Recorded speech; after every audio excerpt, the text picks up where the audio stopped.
Está no ar, vai começar. Sai desse banheiro! Só não esquece de limpar. Tire as crianças da sala! Tranque o leão na jaula. Pânico!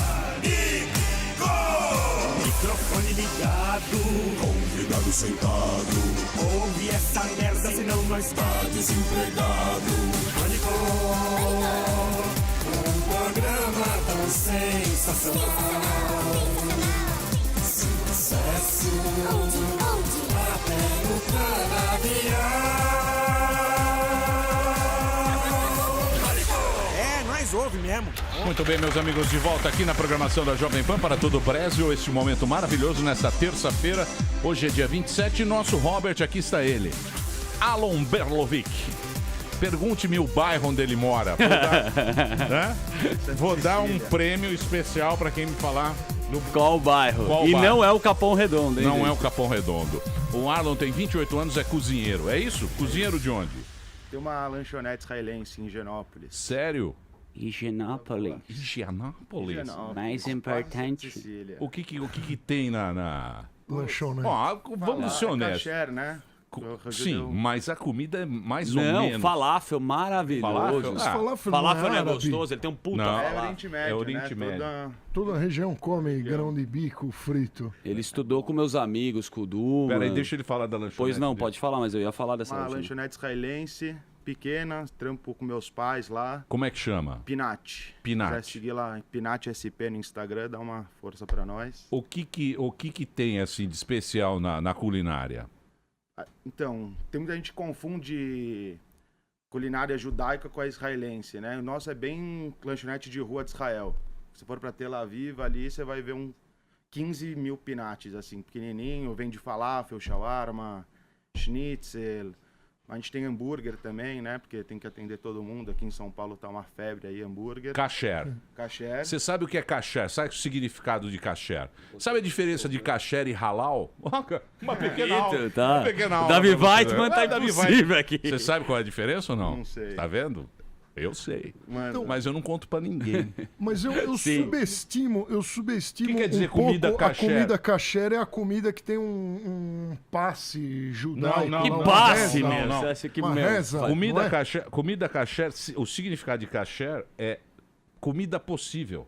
Comida possível. É comida possível. É a comida possível, não é isso? Mas tem várias explicações. Você pode Cara, falar. é- Não mistura carne com leite, não, a tem nossa, porco. Como a nossa lanchonete é de carne, tipo, não vende cheeseburger, né? Não tem nada que é derivado de leite. A Pinat é kasher, então tem uma asgarra lá. que Tem um rabino, não tem? tem? Um supervisor rabínico, que tipo, ele abre e ele fecha o negócio, assim. Eu não tenho nem a chave do estabelecimento. É bem sério, assim. Mas a gente tá há 8 anos ali, putz, e hoje em dia é 50-50, assim. Gente de todo lugar vem comer.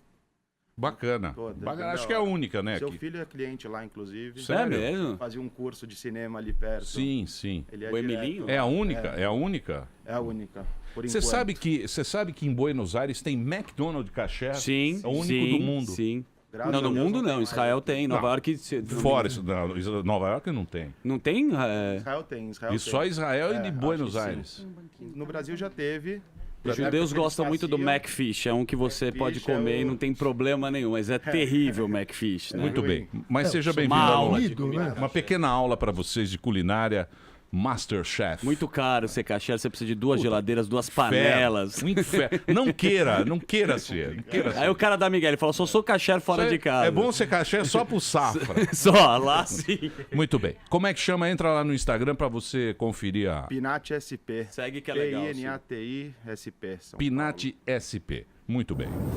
Palavras de otimismo com o bebê gigante. Palavras de otimismo com o bebê gigante. Esse é o famoso 16 toneladas. Paulo. Ela reclamou que não Opa, ganha camiseta para quem? Pra Paulinha? nada. Paulinho. Ai, meu Deus. É pra mim. É que ela parece um falafel. Você poderia... Sabe a casa do pão de Emílio. queijo? Pra você também, Emílio, por favor. Opa. Essa é minha. Mas Boa. é sério que tem que um oficial lá de Já acabou a entrevista. Hoje nós vamos falar da treta lá, hein? Eu tô perguntando sério. Precisa? Boa. Aqui, ó, Paulinha, pra você. Valeu, garoto. Ai, muito obrigada. Muito bem. Ouvi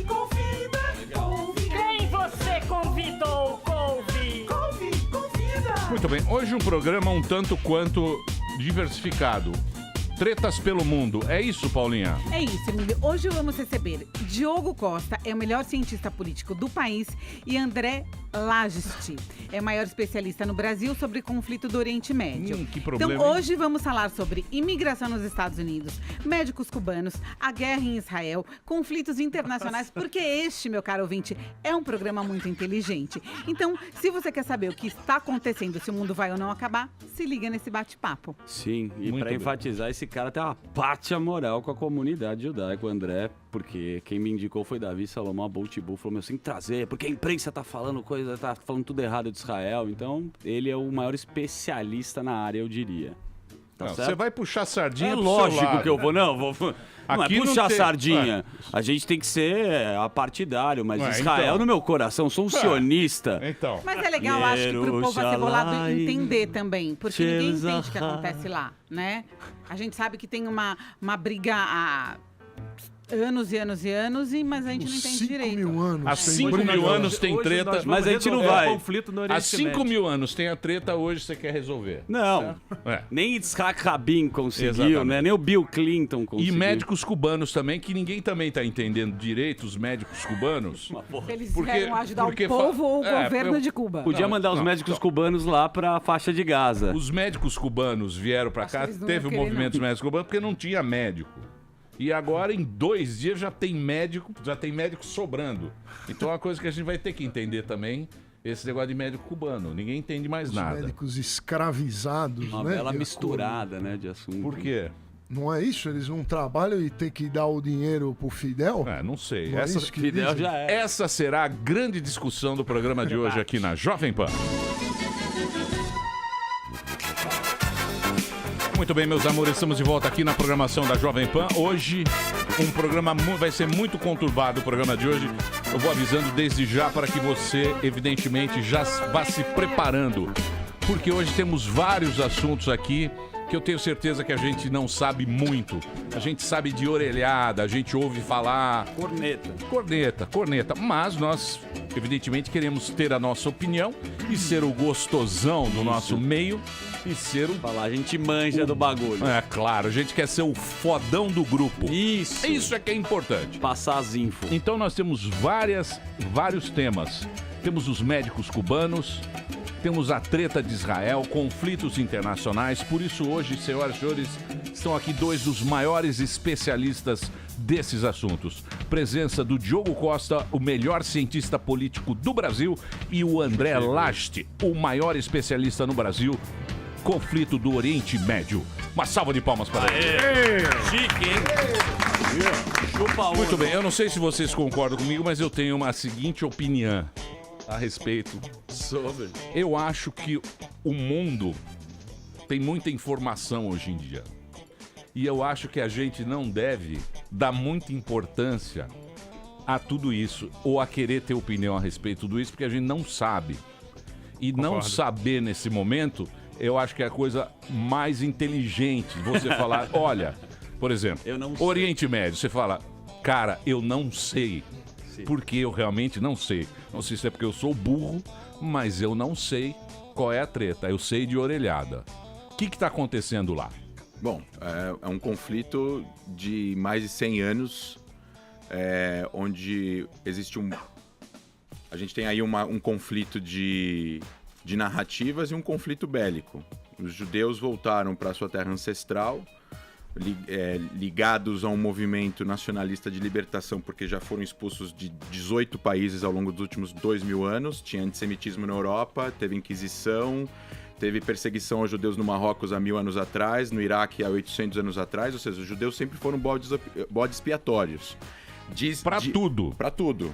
Os judeus eram assim, Desde a eram peste odiados negra, por causa da religião Então, ou por causa da raça. Então, mas vamos pegar aqui mais para frente. Porra, Um brasileiro... Do Moisés, né? Que Não, já então, tinha mas Moisés já foi... Não, Já- tudo bem. Mas aí a gente vai muito longe. Ah, Vamos pegar agora. Um brasileiro, Oswaldo Aranha, Sim. criou o Estado de Israel depois da Segunda Guerra. A Segunda Guerra foi aquela treta geral, não sei o quê. Ele criou o Estado de Israel. Isso em 49. Não, então, eu volto 30, se você me permitir, eu volto 30, Não, você tá 40. voltando muito. Não, 30. Eu volto 30, 40 anos. Teve o Movimento Nacional de Libertação do Povo Judeu, com o movimento político sionismo, criado por Herzl no final do século XIX. É criado um movimento político, eles começam a ir para a região da Palestina, que englobava uma porrada de países hoje em dia. Ainda sob o Império Otomano, eles começam a comprar território e a se assentar, a criar aquelas comunidades socialistas, os kibbutzim. E aí, então, acaba a Primeira Guerra Mundial, é dividido aquele território em mandatos.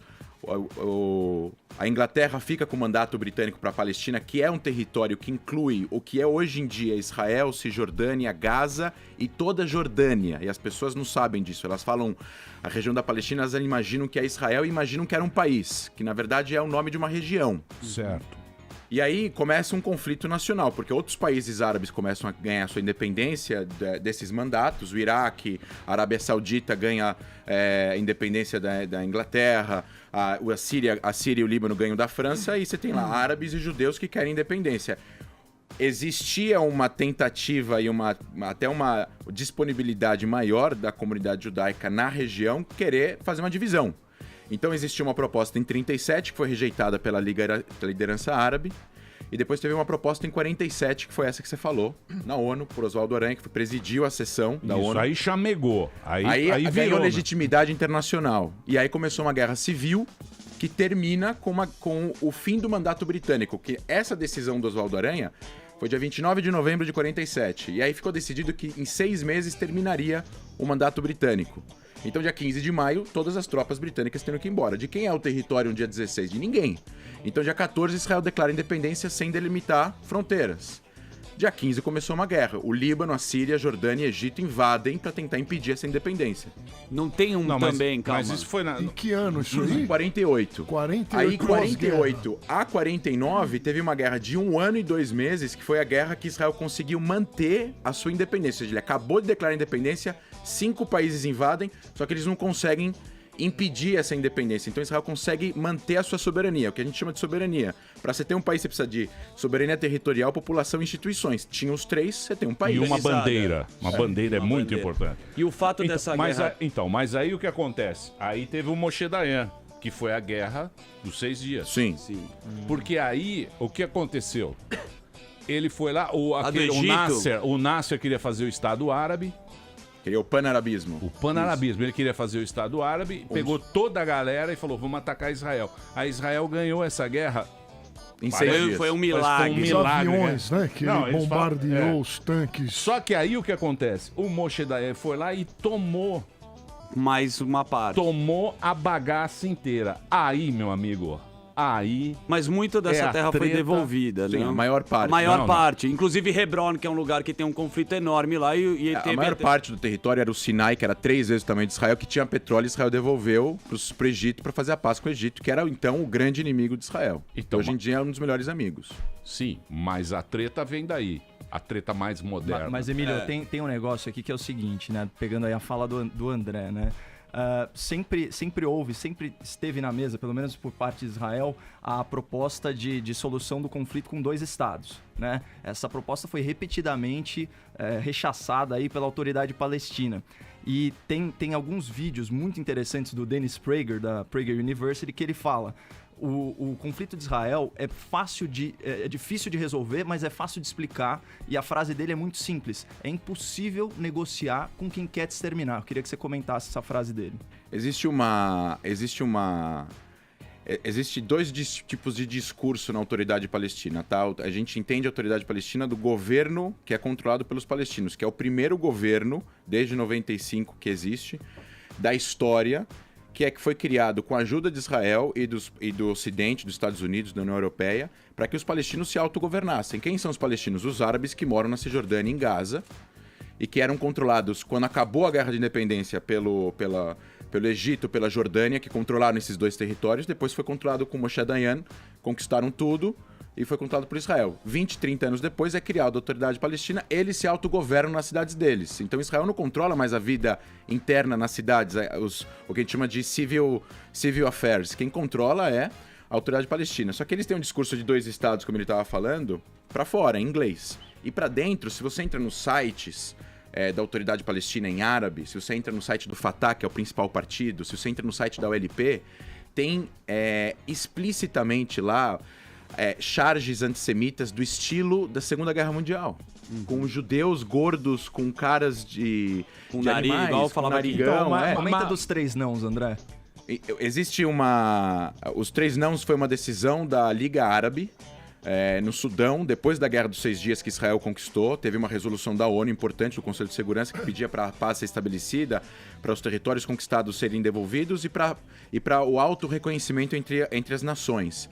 Os árabes falaram não às negociações, não à paz, não ao reconhecimento de Israel. Isso na verdade, implicitamente diz, a gente não vai negociar com você mesmo que você saia dos territórios que você conquistou. O que Israel fez? Não saiu dos territórios no primeiro momento. Se você sai de um território no Oriente Médio, você é visto como fraco. A gente não está na América Latina. Aquela região pensa diferente. Você sai de um território... Israel saiu de Gaza em 2005, entregou as chaves de Gaza para a Autoridade Palestina. O que aconteceu depois? Subiu um grupo terrorista. Eles controlam... O Hamas controla totalmente a faixa de Gaza. Eles têm 30 mil homens armados. Então, e quando Israel organizava a faixa de Gaza, não tinha problema. Para dar uma traduzida, para entender. É a mesma coisa, marido e mulher quando separam e querem ficar na mesma casa. Sim. Só que não tem um puxadinho em Israel, Então, porque é uma sinagoga, uma mesquita ou uma igreja. Então, mas é mais ou menos isso. Agora, tem a treta também do Hamas e do Fatah. O Hamas é o armado. Eles não abrem mão de ter um exército, esses caras, quem dispara Então, o Hamas, o Fatah é um partido que depois de 93 ele na teoria assinou um tratado que ele abre mão da violência contra Israel. Então no começo, na década de 50, ele era um grupo terrorista marxista, depois hoje em dia já é um nacionalista e hoje em dia é um partido político que controla a Cisjordânia. O Hamas foi fundado em 88 em Gaza, e ele é derivado da Irmandade Muçulmana do Egito da década de 20. Então aí é um grupo fundamentalista islâmico militante. É aqueles caras da bandeira verde. Exato. Então a base do Hamas é igual ou muito parecida com a base da Al-Qaeda, com a base do Estado Islâmico. O Hamas. Com a base do Jabhat al-Nusra na Síria, com a base do Al-Shabaab na África. Ele tem uma base islâmica que todo o território é sagrado, a gente precisa libertar esse território inteiro para implementar aqui a lei islâmica. A principal vítima desse tipo de narrativa no Oriente Médio são muçulmanos. Os muçulmanos, os terroristas islâmicos matam mais muçulmanos do que qualquer outra religião. Porque eles são contra a visão que a maior parte dos muçulmanos tem.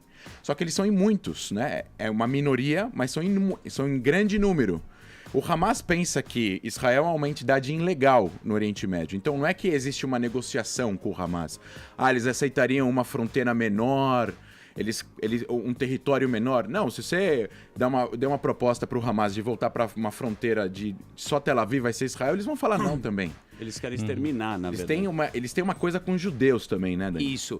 Eu queria que você explicasse, porque tem uma coisa assim que até uma ignorância até, porque as pessoas não entendem, porque tem muito... Tem judeu que é árabe, né? O Ashkenazi, o Sefaradi, e tem muito árabe que vive em Israel. Sim. Inclusive, quando Israel ele já organizou, né? Já governou a parte de Gaza, né? Lá tinha saneamento básico. Como é que funciona com os árabes que moram em Israel? Porque no conflito não é contra o árabe. Não é. Tem 2 milhões de árabes que moram em Israel. Porque não é israelense contra árabe. Eu queria que você explicasse. Sim.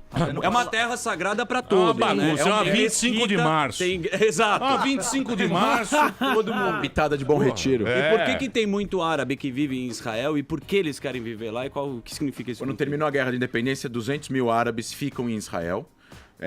E eles se transformam nos árabes israelenses, recebem cidadania e direitos iguais. Direitos civis iguais aos judeus. Hoje em dia, Israel tem 9 milhões de pessoas, em torno aí de 1,8, 2 milhões de árabes. Eles têm, talvez seja a população árabe mais livre do Oriente Médio. Olha só que paradoxo, num país não árabe. E tem 22 países árabes no mundo. Os árabes cristãos em Israel são uma das únicas populações cristãs árabes que cresce e não diminui no Oriente Médio. Então você tem árabe parlamentar, árabe militar, árabe médico, líderes religiosos, mesquitas públicas pagas com dinheiro. Ou seja, tem uma total liberdade em Israel, porque é um país multiétnico. Aliás, a Cidade Velha, eu uso isso como exemplo. A Cidade Velha de Jerusalém, que é a Jerusalém que a gente conhece, onde tem aquela cúpula dourada e tal, essa cidade é sagrada para os judeus, para árabes e para os cristãos. Os árabes consideram a terceira mesquita mais importante, as duas primeiras estão na Arábia Saudita. Os judeus é o primeiro lugar mais sagrado e para boa parte dos cristãos é também o lugar mais sagrado por causa do Santo Sepulcro. O Domo da Rocha é onde tem Sim. Tá na Esplanada das Mesquitas, né? No Monte do Templo. Quando a Jordânia ficou lá entre 49 e 67, ela destruiu 70 sinagogas e ela proibiu os judeus de rezarem no seu lugar mais sagrado. Depois que Israel conquistou em 67, tem liberdade de culto para todo mundo até hoje. Então o que Israel fala? Quem é que pode manter a liberdade de culto e liberdade de fé? Só um Estado que é um Estado não religioso, que é um Estado democrático e um Estado de direito, que é Israel. Então, negociar a Cidade Velha para Israel é uma questão que não é só importante para os judeus, como para o resto do mundo também, para os cristãos também. Porque o que acontece se aquilo lá cai, por exemplo, na mão de terroristas? Os palestinos pedem controle da Cidade Velha. Isso está fora de negociação para boa parte da política israelense. Mas tem uma coisa que parece estar mudando bastante, né? Que há 15, 20 anos atrás, a imprensa internacional, a opinião pública internacional parecia que tinha um peso, uma influência dentro da opinião pública israelense, até mesmo do governo. Hoje parece que eles descartam, né? Por mais que a opinião pública possa condenar qualquer tipo de ação, hoje acho que parece que o povo israelense não se importa tanto com isso. Eu acho que a opinião pública israelense se divide entre a opinião do governo e a opinião da população. Eu acho que a população israelense é uma população pacífica e deseja ter paz com seus vizinhos, tanto porque eu acho que a paz com seus vizinhos traz prosperidade para ambos, né? Econômica, cultural, turística. A opinião do governo de Israel é uma opinião que tem a ver com uma ideologia específica de interesses nacionais. E os governantes, não só de Israel, mas do mundo inteiro, eles agem por interesses nacionais. Então, eles se interessam muito com a opinião dos países que são importantes para Israel. Israel tem participação importante na parte tecnológica e econômica com países como China, Índia e o seu mercado, que é os Estados Unidos e Europa. Então, eles se importam mais com a opinião pública nesses lugares e menos com a opinião pública em outros lugares. O que, na minha opinião, não é algo positivo. Eu acho que eles deveriam se importar com a opinião pública em todos os lugares. Mas, ao mesmo tempo, Israel é julgado muito mais do que qualquer outro país no mundo. As pessoas não ficam falando mal do Brasil só porque eles não concordam quem é o presidente. Então, mas o Brasil também... Porque, por exemplo, você acha que levantaram muito a bola do Arafat na época dele ir na ONU, tal? Ele ficou meio uma figura emblemática, tal. Ganhou o prêmio Nobel. Absurdo. Ele foi pra Camp David, ficou lá só falando não, né? Ele levantou, pegou as malas, foi embora e 3 meses depois começou a segunda intifada que matou 1.500 israelenses. E depois fez terrorismo. Porque é difícil isso aí, né? A gente analisa, como você tá longe, não tá vivendo, você não tá lá, né? Não tá sentindo localmente, você fica meio sem saber realmente. Sim. Eu vou dar um exemplo da opinião pública, né? Todo mundo fica falando dos muros, virou pauta hoje em dia, né? Ficar falando dos muros. As pessoas mais progressistas criticam muito o muro que o Trump sugeriu construir no México, menos muros e mais diálogos e mais pontes, tem todos esses jargões. E aí acabam pegando o muro que Israel construiu na Cisjordânia e ficam falando que é a mesma coisa. Aí vem a contextualização. Na verdade, a barreira de segurança que divide a Cisjordânia de Israel é uma cerca, não é um muro. É 10% muro e 90% cerca. Onde tem muro? Onde tem proximidade urbana, quando tinha tentado a tiro. Então o muro tampa a visão da pessoa que está no telhado de sniper. O resto é uma cerca. E por que foi construído?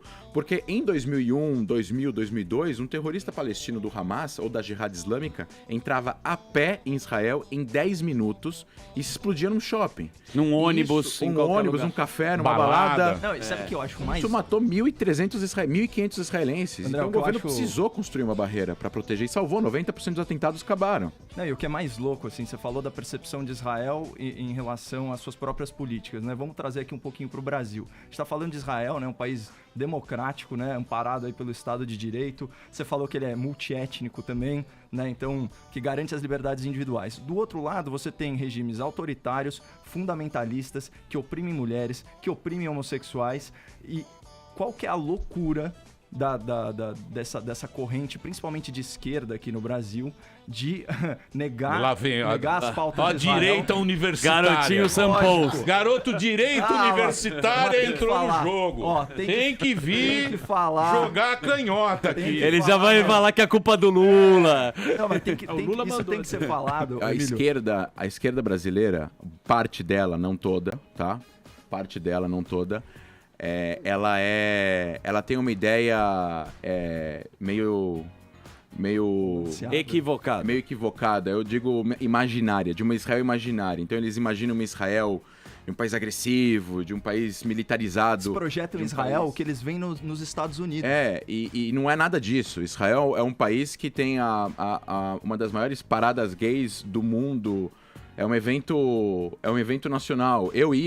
Eu sou hétero, eu ia na parada gay, eu morava em Tel Aviv. Não sei não. Com essa carequinha, André. Essa carequinha, não te garanto.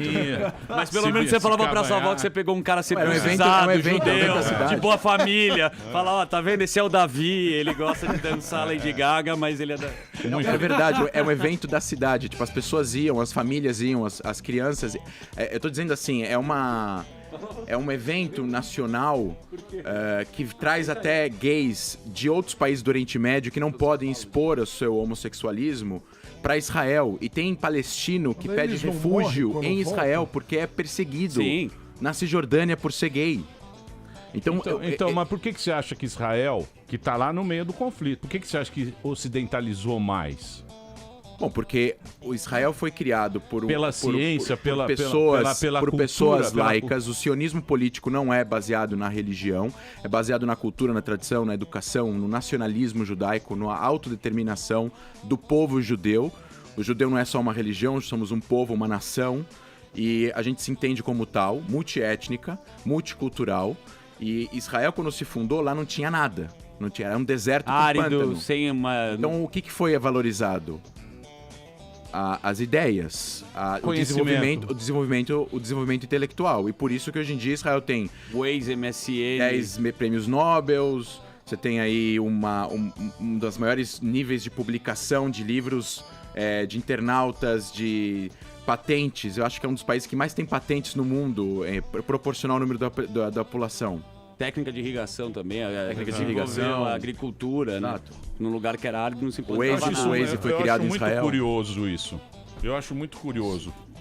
Isso aí, eu acho curioso. Mas é uma senha. É uma senha. É uma senha que não pode ser paga. Você pegou no meu pé e aí o governo brasileiro vai apoiar quem? O Irã. Com o Ahmadinejad. O Ahmadinejad. Não, eu sei, mas deixa eu falar. Mulher, então, mas você adultério. Culturalmente, você não pode. Culturalmente, você tem que respeitar. Não, você respeita. Eu acho que a gente não respeita. Não é isso, professor? É uma questão da relação com os Estados Unidos, professor. Não, mas o que eu acho culturalmente, a gente tem que respeitar o iraniano. Então, por exemplo, o governo americano é sempre condenado por ser muito tolerante e continua sendo agora com a Arábia Saudita, por exemplo. Sim. Que se for pegar um exemplo de um país em que tem diariamente violação de direitos humanos, é a Arábia Saudita. Eu acho que existe um pouco dessa visão de depende quais são os interesses que o governo vê como sendo deles próprios, né? Eu acho que isso está mudando também no mundo e em Israel. Hoje a China é o maior investidor em tecnologia de Israel, não mais os Estados Unidos. Eu acho que isso muda também a forma como Israel se percebe, como que percebe a opinião pública internacional. Hoje a Ásia hoje está crescendo e o modelo asiático, que é um pouco mais realista nesse caso, né, e menos idealista, eu acho que está se tornando mais comum em toda a região. Eu acho que vai se tornar mais comum no Brasil, nos Estados Unidos também. É verdade, a gente chama isso de relações periféricas. Israel tem desenvolvido nos últimos 30, 40 anos o que a gente chama de relações periféricas, que é sair do que a gente chama dos blocos das superpotências e também desenvolver relações periféricas. Então agora, cada vez mais, Israel está desenvolvendo relações com países africanos. No último ano, ou há 2 anos atrás, o primeiro-ministro visitou acho que mais de 7 países na África. Isso não acontecia há mais de 20 anos. Então, o primeiro-ministro acho que um vice-primeiro-ministro da China visitou Israel, o primeiro-ministro da Índia visitou Israel, o Netanyahu foi para o Japão, foi para a China, então você tem aí uma um grande investimento no mercado Netanyahu pragmático. é muito bravo, né? Ele é bravo. Ele vem pra ele é posse, muito hein? bravo, Ele vem pra Netanyahu. posse do bolso. Viu? Bom, na Etiópia também tem uma Dizem, relação né? judaica. Convidei ele mesmo. Agora, isso? meu, por quê? Essa aí, eu fazer parceria bastante com Israel aí, tá ok? Foi lá, Vamos né? irrigar o Nordeste todo aí, pô. Muito bem, daqui a pouquinho a gente volta. Vamos Com falar. o hino de Israel que a gente vai falar, né? Que um Kolod Baleva gosta, fez. né? Ele Eu gosta. adoro, sabe por quê? Porque a gente, é legal desmistificar. E esse cara tem repertório pra falar. Então aqui a gente não tem, obviamente que eu sou judeu, pode parecer que eu tenho a bandeira pro lado de Israel, mas eu acho... Não, eu tenho. De fato eu Que tenho, isso? mas é pela primeira vez tem um cara com propriedade Mas e tem que repertório ter. Tem a bandeira falar. pró-paz. É A gente isso. Tem que dar a bandeira pró-paz. Exato. O que a gente quer Tem é que paz ser nos até aos estádios. fatos. É isso. É isso. É. Depois coloca lá pra você ver o que tem de campanha antissemita. Tem Israel, os caras colocam no Instagram, um monte de criança morrendo. Ninguém é a favor da guerra, mas o fato é que precisa ser esclarecido isso. No próximo bloco falaremos pro conflito da faixa de Gaza, da Palestina, da onde que as pessoas... Falar da dos onde- médicos da, cubanos. Também, da Vamos onde que falar os do Conselho terroristas de Direitos atiram Humanos dos da ONU hospitais também. com as crianças que viram escudo humano. E esse é o próximo assunto. Shalom. Os túneis, os Dos túneis. túneis também. Shalom é a palavra-chave. Kolod agora. Baleva PNIMA, É né? isso aí. Fecherrude, homem. Daqui a pouquinho a gente volta aqui na programação da Jovem Pan. Hoje estamos aqui com o Diogo Costa e com o André Last. Tu falei certo? Last. Daqui a pouquinho a gente volta aqui na programação da Jovem Pan. Muito bem, meus amores, de volta aqui na programação da Jovem Pan para todo o Brasil. Presenças ilustres hoje. O Diogo Costa está aqui, ele é cientista político, e o André Last, o especialista também no conflito Oriente Médio. Vamos mudar o tema? Subtema? Vocês que mandam. Médicos A cubanos? democracia tá aqui, mas se quiser a gente pode falar da ONU também, que interessa a todos. Médicos cubanos. Vamos pro médicos cubanos? Médicos vamos. cubanos? Acho que sim. É mais interessante? Eu acho bacana, acho um tema bacana aí. Você tá por dentro dos médicos cubanos, André? Tá por dentro? O Diogo tá por dentro ou não? Tô acompanhando. Tá acompanhando? Mas... Acompanhando aonde? No WhatsApp? É, porque os médicos cubanos é um negócio meio esquisito, né? É uma história também muito esquisita que a gente não sabe direito. O que realmente acontece nos médicos cubanos? É, que na verdade Cuba já vem exportando médico desde os anos 60. Né? Já é uma... logo depois da Revolução Cubana, metade dos médicos de Cuba começaram a fugir. E aí o Fidel Castro tomou duas decisões. Uma é que ele permitiu que consultórios particulares continuassem existindo. Até há pouco tempo, pelo menos, ainda tinha um. Era o último. Atendi o Fidel. Do quê? Atendi o Fidel. Eu atendi gente com diabetes, parece, que não tinha outro lugar para atender. E depois disso também começou a utilizar meio que esse soft power de exportar profissionais de saúde para outros países. Hoje você tem mais de 60 países com médicos cubanos, não é só o Brasil. Agora, a questão é que a gente ficou ignorando por muito tempo que esses médicos se viam vivendo em uma certa escravidão. A gente teve quase 200 processos abertos por médicos cubanos no Brasil. A imprensa internacional deu mais atenção a isso do que a imprensa brasileira. Mas essa escravidão aqui na rádio também a gente vive. Nossa muito. senhora, 20 Aqui anos. também não é uma aqui. coisa que é benefício de cubano, não é? A gente tá acostumado. O que eu quero saber é o Diogo, seguinte, esse lance de Cuba, por exemplo, quando teve lá Granada, né? Foi Granada que eles tiveram aquela treta também, aqui na Caribe, né? Granada é Caribe. Sim. Que eles levaram educação, medicina... Mas aquilo lá foi na época da Guerra Fria, né? Isso aí é um reflexo da Guerra Fria, de levar a ideologia do socialismo. Não, acho que é um interesse muito econômico de você conseguir. Aqui no Brasil foi interesse econômico, foi para pagar a dívida. Sim, teve interesse. Mas não tinha interesse mas Cuba ideológico. É uma mistura de interesses ideológicos e econômicos já há muito tempo. Eu acho que o Brasil foi mais econômico do que exatamente ideológico. Diogo, deixa eu só fazer um panorama geral que você falou, por causa da denúncia da Folha de São Paulo. Aí não é direito universitária falando, né? Direito universitário. A Folha de São Paulo. É o seguinte... Cacada direito. Não, tinha telegramas sigilosos, sigilo de 5 anos, que foram abertos e que mostraram que o Mais Médicos vinha sendo engendrado já há alguns anos, né, como uma forma indireta de financiamento da ditadura cubana, e o pretexto para dar o play, para fazer o negócio rolar, foram as jornadas de junho, né? Então, assim, de 2013 até agora, a gente mandou 7 bilhões de reais lá para Cuba, enquanto tem o médico aqui ganhando só 25% do seu salário real, só que com a família refém no estado castrista. Então, sabe, não dá pra ver nenhum lado positivo. Isso é a flagrante violação a direitos humanos. Teve centenas de médicos que foram para os Estados Unidos também e aproveitaram lá para pedir asilo. Mas Aí só tinha uma lei que permitia, enquanto que aqui, dessas ações, em primeira instância pelo menos, a maioria delas, a justiça vai contra os médicos cubanos e em favor do regime. Eu estive em Cuba, isso é uma constatação. O médico cubano, o que aconteceu? A medicina cubana é muito desenvolvida, né? Isso é um fato. Só que o governo... Tá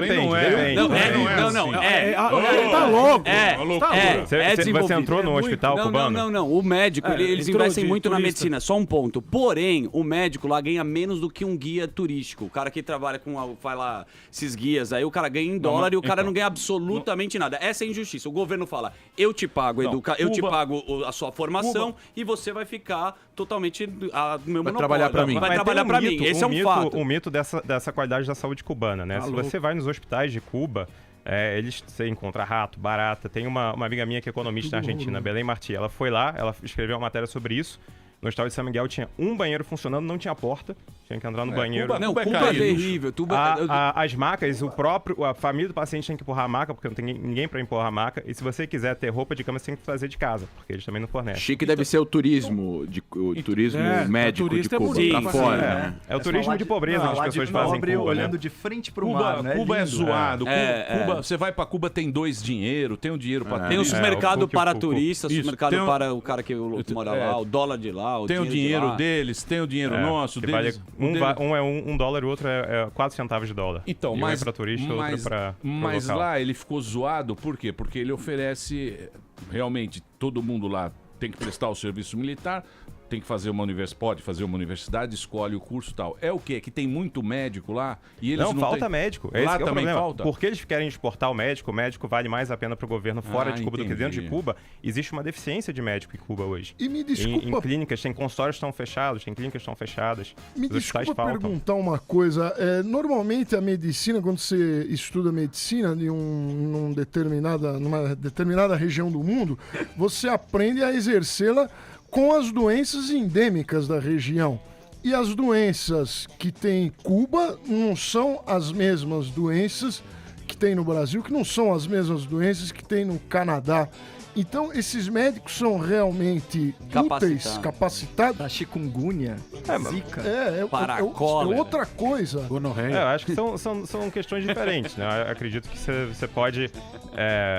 assim, se a gente fosse muito estrito, a gente também não permitiria que nenhum médico viesse para o Brasil, né? Porque todos eles estão vindo de cenários diferentes. Cuba ainda está um pouco mais próximo por ser mais tropical do que talvez o Canadá ou países europeus. Ter algum tipo de exame para detectar se o médico de fato tem uma formação no Brasil, eu acho que é válido. Não precisava ser como é feito hoje, né? Que você, vamos fazer o revalida no dia X. Pode ser uma coisa constante, né? O sujeito vai ficando aqui, ele vai podendo a qualquer momento revalidar, provar para o país que de fato ele tem conhecimento da medicina. Acho que isso não é o problema, né? Ter um bom filtro, eu acho que é ok. A questão é que isso não deve ser, primeiro, feito em exclusividade com o país, né? Isso tem que ser feito para qualquer estrangeiro que vier aqui, tem que ser mais isonômico. E outro que não pode ser para fomentar exatamente um regime que fica tentando de qualquer forma, com Venezuela, antes com a União Soviética, com Venezuela, com o Brasil, se manter porque economicamente é um grande desastre. Que o pretexto é que faltava médicos aqui no Brasil, e aí quando abriram a inscrição do edital emergencial, os caras tiveram 30 mil não é inscrições. Que faltava o médico, eles falavam que os médicos... Pô, isso não, aí foi falado. Teve prefeitura... Agora tem médico brasileiro pra cacete. Arrudo, 30 mil inscrições. Mas o que eles falaram é o seguinte, que o médico aqui... Isso que eu ouvi na época, faz tempo isso aí. Que o médico aqui brasileiro normalmente é um cara que tem mais grana, é um cara da elite. Do Albert Einstein. Só pode entrar. Ou do Sírio-Libanês.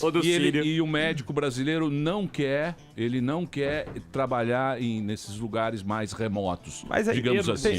Mas CEP ruim. Mas teve prefeitura que demitiu. Não quer o CEP ruim. Não teve prefeitura que na época demitiu o médico. Calma. Mas, Emílio, é sempre uma questão de preço, né? Tem gente que vai ser juiz em qualquer lugar. Imagina se fosse essa questão. Todo mundo que faz direito não pode ser juiz em lugares remotos. Vai porque o salário é bom. Agora, existe uma questão a segunda questão que é qual que deve ser o preço para você pagar. E isso é algo que a gente parece que vem testando agora e parece que é muito mais baixo que as pessoas estavam supondo, né? Fora que daria para você fazer esse tipo de financiamento, que hoje as pessoas falam, vamos então... criar um serviço médico obrigatório. Seria muito mais fácil se você cobrasse do estudante de medicina e utilizasse esse dinheiro para financiar o médico em locais remotos que a oferta é um pouco menor. Só que a gente tem dificuldade sempre de entrar nesses temas. São temas polêmicos, ou seja, as pessoas acham que é mais ok você criar uma mini escravidãozinha para o médico do que você cobrar para o estudante que tem dinheiro para que ele possa pagar a universidade pública e utilizar esse dinheiro para financiar a própria saúde no país. Pô, o médico devia ser valorizado, porque é uma profissão nobre, o cara estuda que nem um cavalo, né? Que a vida inteira. Esse que é o fato. Deveria ganhar bem e acabou. E no Brasil valorizar os médicos brasileiros. Mas hoje em dia... Mas na época, muita prefeitura demitiu os médicos para aderir ao programa da Dilma. E eu queria fazer uma pergunta aqui pro Diogo. Olha o bolão de direita aí. Você é um bolão de direita. Mas é verdade, são só fatos. tem direita aqui, pô. Não, é que são fatos, ué. Cadê a Amanda Ramalho? As prefeituras foram demitindo os médicos mesmo. A Amanda tava aí. Diogo, todos esses países que você falou que também tem médico cubano, é no mesmo esquema que era feito aqui? A maior parte ia para Cuba e o médico ficava com a migalha? Tinham programas temporários, né? Os Estados Unidos era onde ele tinha mais interesse de ir, porque chegava lá e você podia pedir um asilo, né? Uma lei que foi passada pelo Bush permitia que eles então reivindicassem asilo. Esse teve milhares de médicos que acabaram ficando por lá. Depois com Obama, quando eles acabaram com esse programa, que começou a ter mais gente querendo vir para o Brasil. Mas no Brasil a gente tem esse problema, né? Que o Brasil não é tão generoso com o seu visto como é os Estados Unidos com os cubanos. Você acha que o Bolsonaro fez errado de ter colocado imposto essas condições para continuar com o programa, não? Não, eu acho que tinha que ser feito. E, na verdade, ele ajudou a própria imprensa a ir atrás e revelar, né, como estava falando com o Coppola, coisas que a gente não sabia. Que era deixar mais explícito ainda que o interesse principal era com uma ajuda para o governo cubano, que ajuda para o governo cubano, a gente tem que lembrar que os próprios subsídios que o Brasil dava via BNDES acabavam no Odebrecht. Então isso aí faz tudo parte de um quebra-cabeça em volta à Lava Jato, do que por uma vontade humanitária. É muita coisa assim no Brasil, né? Você vai olhar para Minha Casa Minha Vida, tinha mais um interesse ali em financiar o desenvolvimento imobiliário do que necessariamente criar uma habitação social. O governo vai tomando sugestões. Mas na época que se criou os mais médicos, tal, o argumento do governo era qual? Era esse que não tinha médico suficiente para ir lá? Que o médico brasileiro não queria ir, conversa. Mas se tentou primeiro fazer alguma coisa com os médicos brasileiros na época ou já foi direto essa política? O governo brasileiro começou a utilizar organizações internacionais para começar a desenvolver esse programa e não foi, por exemplo, olha, a gente, né, como você falou, a gente fez uma tentativa aqui, a gente não tem dinheiro para pagar o salário que a gente precisa, então a gente tem que ter um plano B. O plano B é Cuba. Não teve. Cuba foi o plano A. É curioso que até organizações internacionais, olhando para o programa, falaram, não, mas ele está dando certo, sem olhar, por exemplo, para a própria falta de oferta de médicos em Cuba, que foi diminuindo porque o que o médico mais quer fazer em Cuba é sair de lá. Para ganhar dinheiro. Todo mundo quer sair de lá. Agora eu vejo assim, eu tenho uma visão um pouco mais menos objetiva, um pouco mais subjetiva em relação a esse assunto. O país é uma ditadura. Ele estatizou, não uma empresa, ele estatizou pessoas, está exportando pessoas. Instrumentalizando. E os países democráticos estão falando, ok, manda mais. Isso. É um absurdo. Eu, na minha opinião, acho um absurdo. Mas você sabe que você sabe que o cubano, ele acha Cuba legal. Apesar de querer ir embora. Porque ele acha que se não fosse o regime do Fidel, Cuba estaria hoje na situação da América Central, Nicarágua, aquela carnificina. O cubano, ele acha isso. Eu acho que é síndrome de Estocolmo. Vamos dar uma puladinha pra Venezuela, já que se você vê Cuba, Cuba não tem violência. Não tem violência igual tem na Nicarágua, El Salvador. Porra, aquilo lá é louco pra cacete. O monopólio da violência é estatal, Emílio. Não, eu sei, cara, mas eu tô dizendo o seguinte. O afegão médio, Katsu. Sim. Você vai pra Havana, você anda em Havana normal, meu. Não tem aqueles grupos guerreiros. Resorts maravilhosos, Varadeiro. A Coreia do Norte também. Tem miséria. Exato, a Coreia do Norte também não tem a violência do Vietnã. Tem violência, mas vive uma ditadura. Vocês são tudo da direita, vocês não vão achar bom. Tô falando mesmo normal. O cara que não tem partido. Tem gente que não tem partido, pô. O cara quer andar na rua, ir lá, tomar um goró, pegar uma mina, dar uma rolê. O cara quer normalidade. Sem partidos. isso. Sem partido. Seres sem Rolê partido. Lógico, só tem esquerda lá, Homens pô. sem partido. Mas sobre Hasta la vitória. Eles falam isso, eles falam isso. Só que lá é zoado justamente por isso. Então, quer dizer, se você tem um motorista de táxi, aí você vai levar o cara, sei lá, você vai pra Varadeiro, você tá em Havana, vai pra Varadeiro, é $280. Isso aí é o salário de 70 anos de um médico. É, absurdo. É isso aí. Pô, tá É errado. isso aí. É isso aí. Você Exato. entendeu? O Também esquema é errado. Você também não tem o que roubar, né? Então o você tem essa esquema- vantagem também, o né? esquema Ninguém é tem nada. errado. A oferta, Não, mas é bem a oferta pro triste. crime é baixa. É. Mas olha só, essa coisa de exportação de pessoas é muito comum. A Coreia do Norte exportava gente para a União Soviética. Hoje a Coreia do Norte continua exportando gente. Eu tive lá, conversei com o... Outra Eu fui ditadura, pra lá, né? Eu fui pra lá. Sério, cara? Conversei com o embaixador brasileiro e tinha uma funcionária dele que falava português e ela chorava diariamente porque ela ia ser mandada para Angola, ia deixar o filho dela, que eu não lembro, mas tinha menos de 5 anos, lá na Coreia do Norte, sabendo que se eles achassem que ela tinha feito alguma coisa, mesmo sem ter feito, o filho dela que ia pagar. Pô, os caras sequestraram o cineasta Ele lá na manda. Coreia do Norte, Não, né? os Kim lá, é o seguinte: se você fizer uma merda, você fez qualquer merda. Ele pega a tua família, põe no estádio. Põe o estádio inteiro, coloca lá, taca fogo na família e fala o tem a nome. torcida organizada. Matou o irmão Vai. dele com uma Lá o metralhadora antiaérea. Lá o bicho é complicado. Agora vamos pra Venezuela, porque eu tenho uma pergunta. Que Venezuela? Não, calma, tem uma pergunta da Venezuela aqui, ó. Tem a da comunidade judaica. Bom, então quer dizer, Você não vai essa falar da treta. Venezuela. Mas é sem partido Então depois a ou gente é fala com da partido? Venezuela no próximo Os médicos cubanos, então, realmente foi inventado por Cuba e nós engolimos os médicos cubanos. Mas, por exemplo, não precisava ter isso. Foi só uma fase extra de um programa que Cuba já vinha realizando há Por décadas. exemplo, os Estados Unidos adotou esse mesmo programa. Não era exatamente igual, né? Mas outros era... países adotaram, sem ser o Brasil também, Sim. né? Então, mas outros países também O questionaram Brasil foi essa numa questão escala maior humanitária. e com um grau de permanência maior. Em outros países era quase que uma missão, né? O médico ia lá.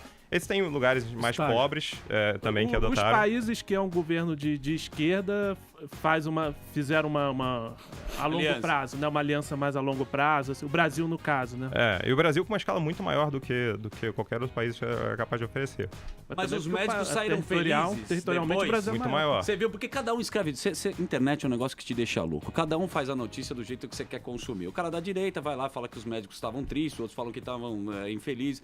Quando teve uma entrevista dos médicos cubanos chegando em Cuba aliviados, de fato, qual que é a sensação desses médicos quando eles voltaram? Mas se você tem cerca de 200, até 2017, tinham 170 processos correndo por médicos cubanos pedindo asilo no Brasil.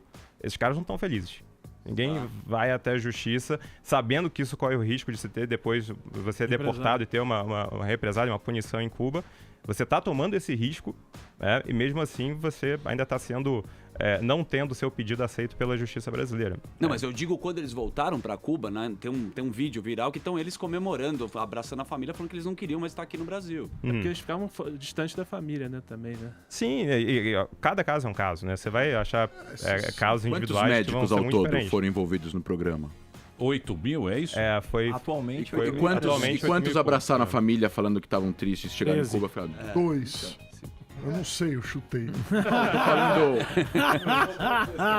Talvez, por ser até um regime que tem gente, talvez, em conjunto aí com algumas pessoas que são enviadas para o Brasil, talvez essas pessoas até foram convencidas a falar isso para mostrar um outro lado, talvez. Não, e se a pessoa quer voltar pra Cuba, também mostra que estar aqui não faz bem pra Putz, ela. o cara né? tá... Ela tá ficando aqui contra a vontade Só dela. Cuba e Brasil, né? O cara... Mas, de qualquer maneira, o fato é que é importante que as pessoas tenham autonomia para decidir o que fazer com a vida delas, em vez de ficarem sendo apenas controladas pelos interesses de dois governos.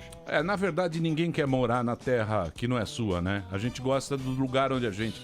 Mas os cubanos fugiram em massa pra Flórida, Por que os caras pegavam bote e iam pra Miami, amigo? Não, eu sei. Mas você vai por uma necessidade. Sim. Desespero. Você tem que estar com problemas para você mudar de país, porque é muito estressante sair da sua casa. As saídas da Coreia do Norte, as histórias são de fazer chorar qualquer pessoa, né? O pessoal tinha que atravessar o deserto, tentar chegar na Mongólia, atravessar o deserto pela China, porque se a China pega, te manda pra Coreia do Norte. Se a Mongólia te pega, te manda pra Coreia do Sul. E aí você tem histórias de pessoas que iam morrendo no caminho, era um negócio absurdo. Eu lembro de ver uma carta que tinha um desenho de uma cruz, mas não dizia o que era, só falava... Eles mandam carta por balão, né? Mandam uma carta de balão de hélio para ver se estoura e alguém acha e entrega para a pessoa certa. e falava, olha, quando você chegar na China, procura umas casas com esse desenho. Colocava uma cruz apenas falando. Eles não sabiam o que era uma igreja, né? Mas falando, essas pessoas ajudam a gente. Diogo, eu gostaria, você como melhor cientista político do Brasil, eu gostaria de fazer uma pergunta de cunho filosófico nesse momento, aproveitar a presença aqui do Caio também, a direita universitária, que é um cara muito inteligente. da FAP. Um cara muito inteligente, muita visualização e tal. É o seguinte, se você pegar essa narrativa que a gente tem de comunista, né, que a gente viveu muito aqui nas eleições no Brasil e tal, era um negócio que estava meio morto. Era um negócio que estava meio... Né? Tava esquecido. Tava esquecido lá, caiu o muro de Berlim, caiu o muro, não tem mais isso. A Rússia lá é aquela coisa lá, aquele Putin lá, que é tudo meio zoado, meio... E de repente aqui virou essa cor, Karl Marx voltou à moda, voltaram a gente teve o chavismo, né? O chavismo que queria fazer o socialismo. Isso eu queria saber o seguinte, por que voltou, por que essa coisa tá voltando agora? Mesmo nos Estados Unidos também tem esse negócio de direita, esquerda e tal. Por que tá essa modinha e a turma tá... Mas daqui a pouco, depois, desculpa, isso é uma pergunta. É um assunto que o Paim gosta. É um assunto muito em voga. O país adora. Temos aqui o Paim, que é esquerda. O Paim que é PCO. canhotinha, PCO. Não é, Paim? Então é isso que a gente vai falar daqui a pouco. E o André do Renascença, que é um colégio judaico de esquerda, né? Porque o Pérez é de direita e eu quero deixar bem claro isso. O Pérez. Nunca tinha escutado isso, viu? Nunca tinha escutado Pérez isso. é direita, bravo. Pérez é direita. Mas Renascença, sim. Renascença é canhota. Minha primeira alma mater, né? É o kibutz lá, tudo canhota. Os kibutz lá. Muito bem, daqui a pouco a gente volta aqui na Jovem Pan com esse papo muito sensacional. Nem o Roda Viva tem uma... Não tem categoria. É um papo filosófico. Fala a verdade. Fala a verdade. Globo News aqui É isso. aplaudindo de pé. Globo News, aquele... Ator pornô. Nosso querido. Como chama o bigode lá do Globo News? O ator pornô. Ator pornô. Merval. Merval. Percival da Globo News.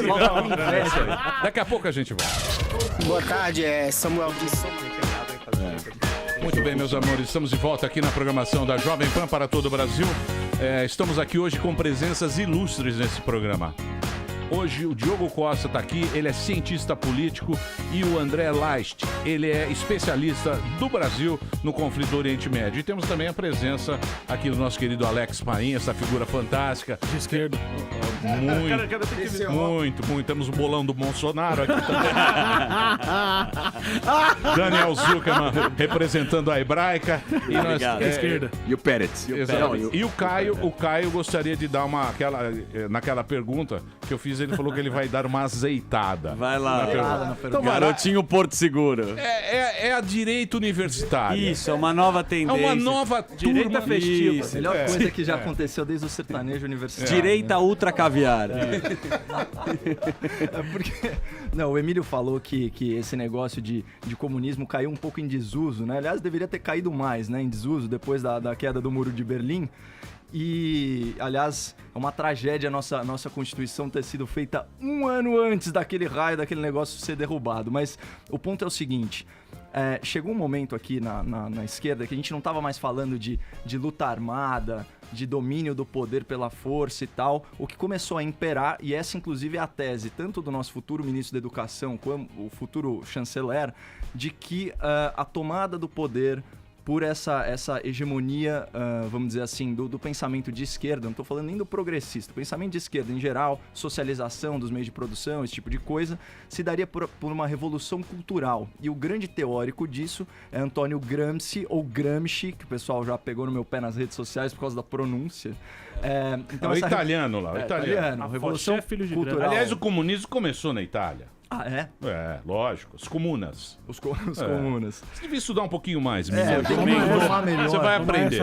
Vamos lá. Vida não é só Mussolini. Eu não tô acostumado com o alto nível do Pânico, mas aí, a Revolução Cultural Gramsciana, o que é isso? Não vem querer me zoar, Eu não tenho ironia. Ainda bem que você comentou. Vou trazer o Boulos aqui. É você... Aliás, Boulos, minha casa na Granja Viana. Ninguém quer minha casa. Nem o Boulos quer. Você acha, Emílio? Boulos tá invadindo Hotel 5 Estrelas lá em Buenos Aires Granja agora. Viana, ninguém quer aquilo lá. Vai lá, então, desculpa. Imagina, Revolução Cultural Gramsciana, o que é isso? É você controlar a superestrutura, é comunicação, né? Em primeiro lugar, as mídias e tal, cultural e educacional. e também religião, né? Esse é praticamente o manual, a cartilha do PT. Não dá certo a Revolução Armada, eles começam lá com a questão lá das igrejas, da capilaridade das igrejas, começam a se infiltrar nas universidades, é a teoria do intelectual orgânico. Então, o que é esse novo comunismo que surge, né? É um movimento cultural. Então, quando você vê o Enem todo enviesado, quando você fala no aparelhamento das universidades, esse tipo de coisa, é desse tipo de revolução que a gente está falando, que muita gente chama de marxismo cultural também. Então, eu queria saber aí a opinião do Diogo, se cabe essa discussão ou se isso é paranoia da direita universitária. Eu acho que dá pra gente falar que, na verdade, os partidos políticos ficaram muito melhores em fazer o que eles fazem. O socialismo, eu sempre olho para o socialismo como um barco movido à política com vários buracos econômicos e o liberalismo como um barco econômico com buracos políticos. O discurso político liberal é difícil de fazer emplacar, mas a economia dá muito certo. E o socialismo é o contrário, né? O discurso político cola muito fácil, mas quando ele vai colocar em prática, a economia desaba. Mas o que eu acho que acabou acontecendo é que a gente hoje vive num momento de muito fundamentalismo político. E a gente fala de fundamentalismo religioso, quando, por exemplo, todas as suas opiniões, todas as suas decisões são tomadas por uma motivação religiosa. Mas hoje as opiniões de todo mundo, o tempo todo, está sendo tomada por uma motivação política. Se você vai comprar uma geleia, você tem que saber se aquela geleia é de direita ou de esquerda para saber se você vai comprar ou não. A música da Anitta, né? A música da Anitta é boa ou ruim? Bom, depende da posição dela com relação ao mas Bolsonaro. Isso é uma bobeira, né? Mas essa faz bobeira parte. é exatamente Isso é uma aquilo bobeira. que está se tornando lugar comum no mundo hoje, né? Os extremos, né? O cara vai lá e ele luta pra aquilo, acha que aquilo tá certo e fica e maluco. pra política, na verdade, isso é muito bom. Se você Claro. olha Lógico, pro político como empresário, né? Ele tá conseguindo fazer o que ele realmente quer, que é conseguir ter uma fidelidade do eleitor, conseguir fazer com que o eleitor o tempo todo fique demandando uma solução política em vez de demandar, às vezes, uma solução econômica. Você pode ter, então, a geleia orgânica do lado da geleia industrial, mas você não precisa levar isso a um problema político. A educação poderia ser a mesma coisa, né? Você pode ter uma escola que é darwinista, uma escola que é católica, etc., e você permite que os pais escolham, mas você quer levar isso um debate político para que seja um modelo para todo mundo. Mas isso é ruim. Porque se você pensar bem, a teoria do Karl Marx ela é bacana. Se você pensar. Por quê? Porque o Karl Marx... Vocês conhecem a história do Karl Marx? O Karl Marx, ele era jornalista, ele tentou ser poeta. Ele era um cara meio vagabundão. Tal, não sei ele o tem quê. seus poemas. E ele casou com uma mina que gostava de grana. Então ela gostava de comprar bolsa, gostava de... Comprar Louis Vuitton. Gostava de uma Louis Vuitton e tal, e não sei o quê. Aí ele falou, atacar o mal eu preciso bolar alguma coisa. Pra dividir. Eu preciso bolar alguma coisa pra dar... gastar menos. Pra fazer ela parar de gastar dinheiro. Isso. Por quê? Porque ele era um cara que tava lá, tal, na Alemanha e não sei o quê. Tanto é que ele morreu pobre. O Engels manteve a família dele um tempão. Então foi uma... Ele tentou bolar um negócio manifesto bonito. Mas pelo contrário, né? Ele, faz sentido. Ele conseguia, mas ele conseguia eu a acho que renda ele dele do Engels, que era, na verdade, industrial. Sim, o então Engels ele dependia que tinha as indústrias. O pai dele já era rico. Tal. Era um vagabundo esse Karl Marx daí, ok? Isso, era um vagabundo. Era um vagabundo, pô. Mas na teoria faz uma lógica, né? Ou pro discurso, é aquilo que você falou, pro discurso político faz uma lógica.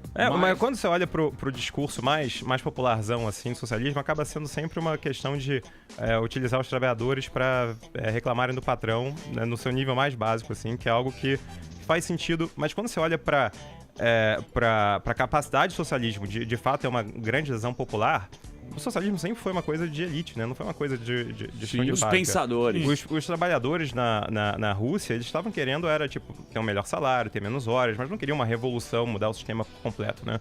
O socialismo sempre foi intelectual. E o Marx também sempre viveu, como você bom, depois que ele foi para a Inglaterra, enquanto ele foi lá para escrever o Capital na Biblioteca Britânica, ele vivia de mesada do Engels, e parece que teve o único momento que o Engels ficou realmente pé da vida com o Marx foi quando a mulher do Engels morreu, e o Marx escreveu para ele falando, olha, sinto muito, mas... E aí começou a falar de dinheiro logo depois. Sim. Nem teve essa delicadeza. E às vezes ele pedia dinheiro pro Engels até para investir em ações, falando, sabe que a gente precisa manter um status aqui, senão, etc. Então, a vida dele era uma vida mais aburguesada. Teve um momento de pobreza assim que ele se muda pra Inglaterra, mas depois ele ficou com uma vida num padrão meio E o aburguesado. Engels, ele entrou nessa por quê? Assim, por que o Engels ficou contra patrão? O pai dele tinha... Ele era herdeiro? Ele tinha indústria na Inglaterra. Era Ah, a é? Inglaterra, né? Ele era meio boyzão, revoltado. Não, mas o Engels era... Não, Alemanha. Mas o pai dele não era indústria, não era Manchester? Bom, não sei. O pai dele era petista. rico pra cacete e tinha várias indústrias. E naquela época, não tinha lei trabalhista. E os caras que trabalhavam eu trabalhava o dia inteiro, tal, não sei o quê, e ele sentia pena dos trabalhadores da indústria do pai.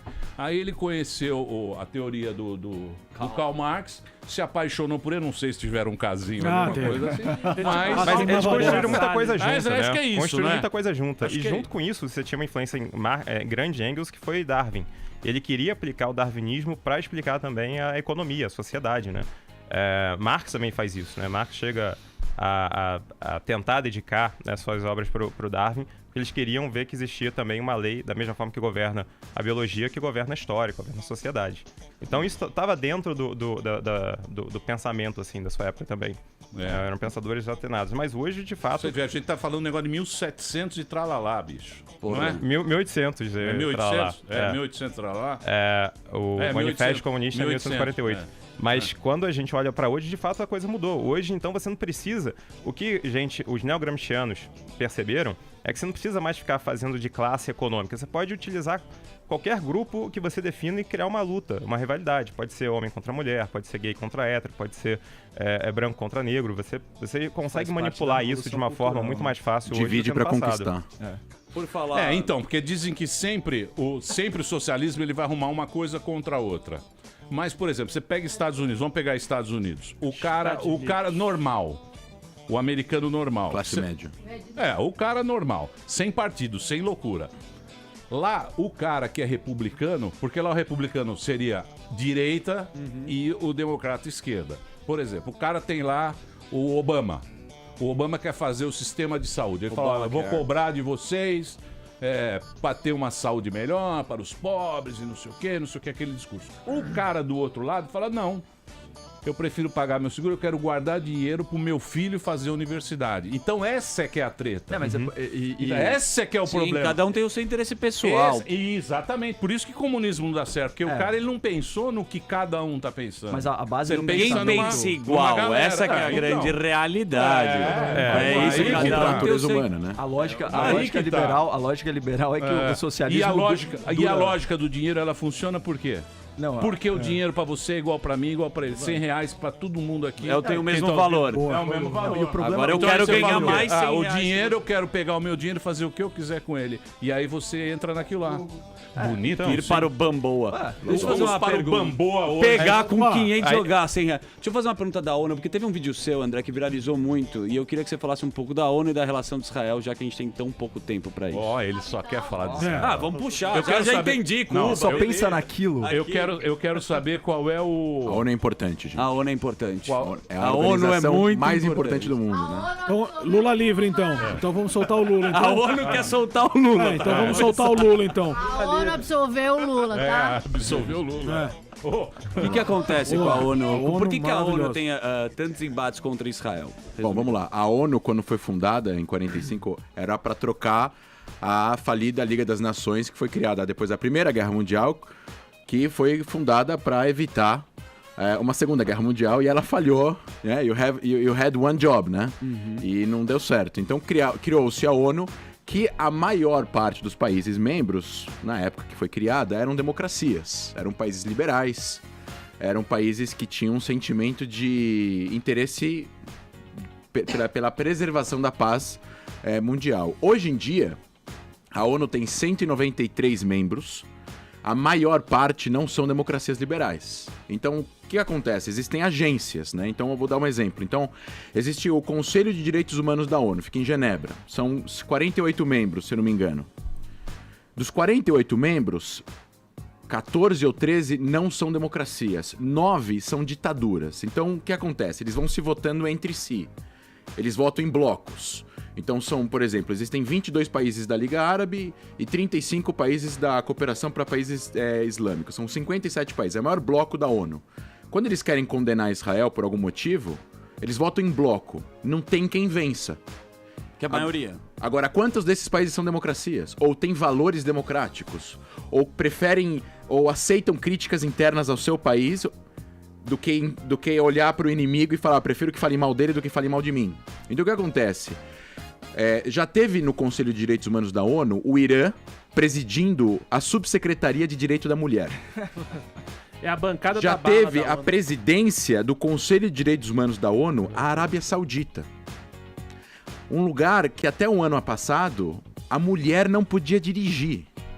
E o que acontece? Também não tinha acidente lá. Isso é um fato. Maravilhoso. Baixíssimo. É bom deixar isso claro. Você não sei, você não vê os vídeos dos rachas que tem lá? Prós e contras, né, Baixíssimo. Mais um detalhe. Voltando. Voltando pro pensamento. Então o que acontece? Você tem aí essa questão desproporcional de votações no Conselho de Direitos Humanos da ONU, dizendo A, B e C em relação a Israel. Então o que acontece? O Conselho de Direitos Humanos da ONU tem aí uma cartilha obrigatória a ser falada o tempo todo. Então você tem lá o artigo 7, fala da situação dos palestinos na Cisjordânia e em Gaza, que é uma situação de conflito, território em disputa, Israel tem exército lá dentro, tem uma situação belicosa, etc e tal. Mas é o único país e o único conflito citado obrigatoriamente na reunião ordinária do Conselho de Direitos Humanos da ONU. Não tem nenhum outro conflito e nenhum outro país que é citado. Então a gente tem 2 milhões de mortos em Darfur, a gente teve 300 mil mortos em Bangladesh, números extremamente maiores do que acontece na faixa de Gaza hoje em dia com o conflito com Israel e o Hamas. E mesmo assim, Israel é o único citado obrigatoriamente. E isso faz o quê? O Conselho de Direitos Humanos da ONU tem 20 condenações contra Israel e 5 condenações para o resto do mundo inteiro. Como é possível? A única democracia do Oriente Médio funcional, de verdade, porque tem países mais liberais, o Líbano é liberal, a Tunísia agora, hoje em dia, é mais liberal e tal, tem países mais autoritários e menos autoritários, mas a única democracia funcional, liberal mesmo no Oriente Médio é Israel. Não, você explica de uma forma didática. Mas por que tem um antissemitismo tão forte, então, na sua opinião? Quando a gente consegue Interesse esclarecer- político, e esses países eles estão representando quem lá na ONU? O governo deles. E quem são o governo deles? São ditadores, são reis. Sim, isso eu São entendo, pessoas mas que e não o resto não do entraram mundo lá. vai por causa dessa onda? Porque você fala, a ONU tá falando, então... Sim, então, aí na hora que a ONU fala, por exemplo, eles pegaram, tem uma organização da ONU que chama Organização para Cooperação de Comércio da Ásia. São 19 países.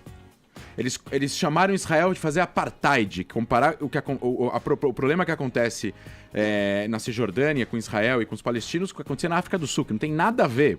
É uma política interna da África do Sul contra negros, racista, não tem nada a ver. Israel tem 2 milhões de árabes que são parlamentares, teve juiz árabe que mandou o primeiro-ministro pra prisão por corrupção, ou seja, não tem nada a ver. Aí você vai ver quem são esses 19 países que chamaram Israel de fazer apartheid. São 19 países árabes. O que o secretário Guterres, que é o português, que é atual secretário da ONU, fez? Se retirou e falou que eles tinham que cancelar esse relatório e o relator foi demitido. Então eles usam a ONU para falar um negócio para ganhar legitimidade, quando na verdade são interesses desses países, que preferem falar mal do outro do que enxergar os seus próprios problemas internos como a falta de democracia. E a treta da Guiné Equatorial? Treta da Guiné? Pois é. Treta né? da Guiné Equatorial. O ditador que mantém denúncia nova. Hã? Tem que falar do Lula, né? Agora, capital da Guiné Equatorial. Ninguém Nossa. sabe. Menor Malabo, belíssima cidade. Eu sei que a ditadura... Malabo. Malabo.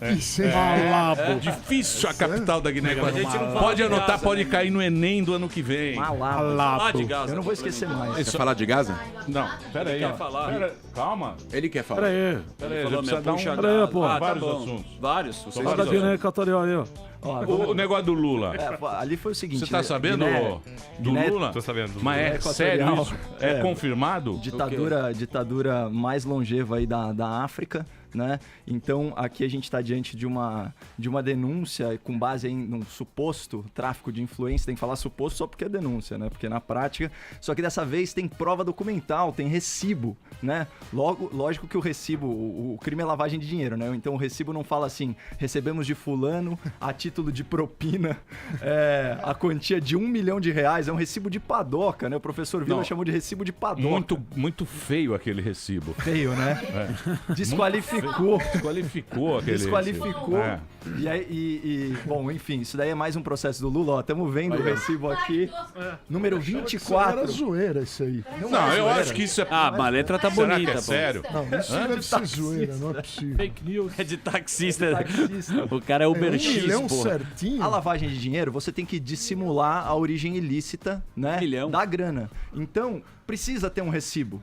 Só que os caras fizeram um recibo de padaria aí meio tosco. Mas isso de é sério. Isso é fake news. Isso aí 24, isso aí não deve ser verdade. Ô, Cabide, isso é real?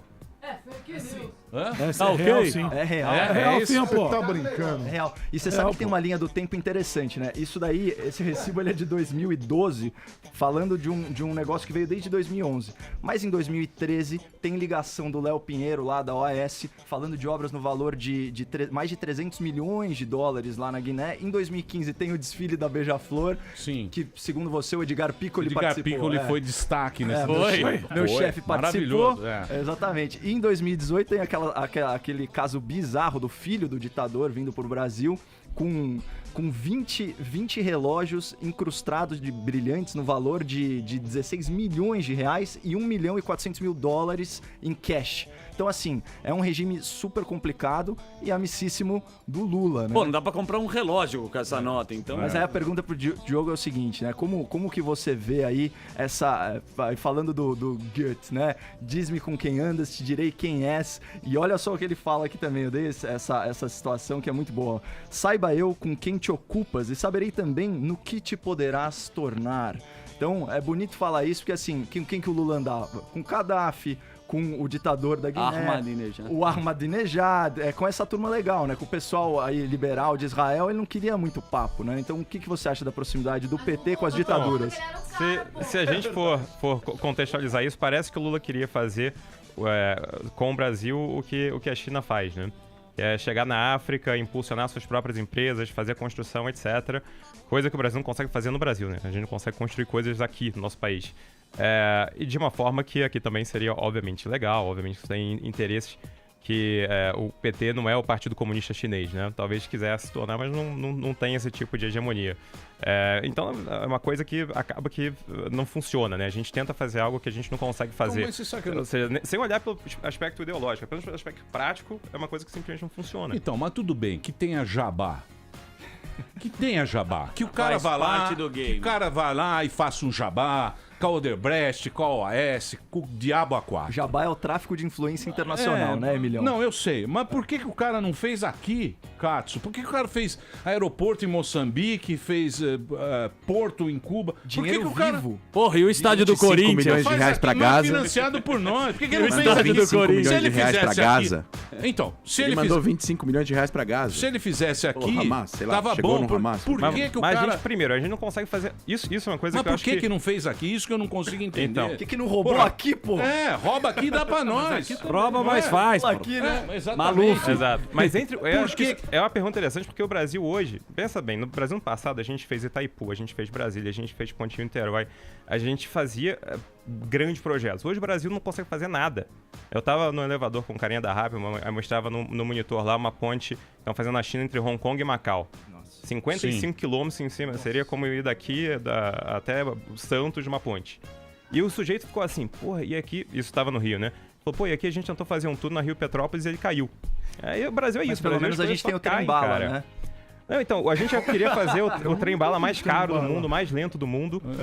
Acho que a gente devia começar a entender por que o Brasil não consegue sequer fazer aquilo que a gente pretende fazer em outros países no nosso próprio. Exatamente. Porra, rouba, beleza. Mas é o nosso dinheiro. É isso que eu não entendo. nacionalista. É o dinheiro do BNDES. O cara pega o dinheiro daqui, faz um aeroporto em Moçambique e perde a eleição e vai pra cadeia. Porto de Mariel, Não, né? mas mesmo, o Porto. mesmo Vai quando os reformar o Porto de governos... Santos, pô. É isso que eu não entendo. Mas pensa, olha, hoje a gente tem, com grana do dinheiro federal, 7.400 obras paralisadas no país. Não é porque o governo não quer que essas obras andem, ele quer que essas obras andem. E obviamente que várias delas têm irregularidades, têm superfaturamento, etc. Mas o fato é que hoje a gente não consegue mais fazer muita coisa. Porque vem o Tribunal de Contas, vem o Ministério Público, às vezes por motivos bons, às vezes por motivos não tão bons, mas é capaz de paralisar todo o desenvolvimento. Quem quer investir num país em que você corre o risco da sua obra, depois de começar a construção, depois ser paralisada porque falaram que o projeto não estava bem feito lá atrás? Porque agora ficou zoado, né? Agora ninguém confia mais em ninguém. O brasileiro, ele quer dinheiro, como você falou, ele quer dinheiro e ele quer ver que as coisas de fato aconteçam. O Brasil não come democracia, não come ideologia, o brasileiro come comida, né? O Carlos Lacerda falava isso lá atrás, falava, olha, pra gente vender liberdade no Brasil, a gente tem que vender prato de comida, livro na escola, etc. A gente tem que vender coisas palpáveis para as pessoas. Hoje o Brasil não entrega. A gente está numa estagnação física, e aí toda a atenção vira apenas uma discussão ideológica. É isso aí, Diogo. Falou bonito. Não é à toa que você é o melhor. Queria agradecer. Muito obrigado aos nossos convidados de hoje aqui, ao André, ao Diogo. Valeu mesmo. Queria dar um recado. Pode dar um recado. A comunidade judaica está fazendo uma feira judaica maravilhosa. Vai ser nesse domingo. Na praça Alexandre Guzmão, vai ter um monte de coisa. Pode ir ou não? Todo mundo pode ir. É aberto ao público, lá, aqui nos Jardins, perto da. Que chique. Perto do Trianon. Onde é que é? Aqui na praça Alexandre Guzmão, das 10 horas às 5 da tarde. Vai ter comida, vai ter dança, vai ter cultura judaica. A gente vai estar lá com a nossa ONG educacional, mostrando história de Israel, desmistificando o conflito, trazendo pessoas para próximo, porque a gente tem que ficar com a paz. A gente tem que ser pró-paz. A senha você não dá pra gente, né? A senha? Pra paz? Não, a senha da Torá lá, do Arona Kodesh, como é que coloca lá? A senha da Torá, a senha do passa. 18. A senha ali você não passa. 18, malandrão. Emílio, queria deixar contigo aqui. Muito obrigado. A gente falou muito de problema, falar um pouco de solução. Puta apostila. Isso aí é o documento de programa da fundação do Partido Novo, que eu agora estou trabalhando. O Amoedo? Isso. O Amoedo não quis comprar a Venezuela, porra. O Amoedo... Só playboy nesse partido, né? O quê? Partido de rico, todo mundo é... O Amoedo? Não, é um partido eleito pela classe C, gente. Vamos ver lá em Minas, né? Vamos ver lá em Minas, né? O Zema lá, o que ele vai fazer. Exato. É um novo jeito de ser. É um estado quebrado, mas é uma grande oportunidade de você conseguir testar algo muito diferente. É um bom teste. É um bom teste para ver o que os caras vão fazer em Minas. Muito bem. Tomara que as coisas funcionem, não é? Paz em Israel. Shalom. Emílio, você já visitou Israel? Paz no Rio, paz Israel, no nunca tive Israel. Visitem Israel, é um país incrível. Vocês vão amar Israel. Tem tudo pra fazer. Quem quer religião, tem religião. Lá é legalize, né, moço? É legalize. É a parte que interessa. Ela voltou. Não é crime. Ela voltou pra dar um pega, né? Ela só tava mandando vinheta. Tem Tel Aviv, tem os bares, tem os restaurantes. Pra Tel Aviv agora. Ele tá em reunião. Vai lá. Ela não aguenta ficar fora. Porra. Só na vinhetinha. Depois eles xingam. Depois os caras xingam, você fica bravo. Mas valeu, André. Obrigado pela presença. Visitem Israel, é um país lindo. Shalom. É isso aí. Valeu, Davi Weitman. Daqui a pouco a gente volta aqui na Jovem Pan. Todos de equipar.